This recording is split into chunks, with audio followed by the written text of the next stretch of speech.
Praise the lord. నీ మందిరమందు నివసించువారు ధన్యులు. నీ సన్నిధానములో సంపూర్ణ సంతోషం. ఆరాధించుకొని విలువైన అవకాశం.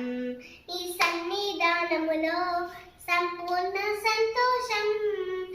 ఆరాధించుకొని విలువైన అవకాశం.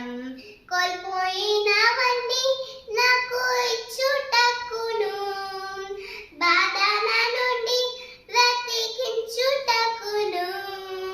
నీవే రాకపోతే నేనేమైపోదును, నీవే రాకపోతే నేనేమైపోదును. నేనుండాలేనయ్యా, నేను బ్రతకాలేనయ్యా, నేనుండాలేనయ్యా, నేను బ్రతకాలేనయ్యా. నీవే లేకుండా నేనుండాలేనయ్యా, నీ తోడే లేకుండా నేను బ్రతకాలేనయ్యా.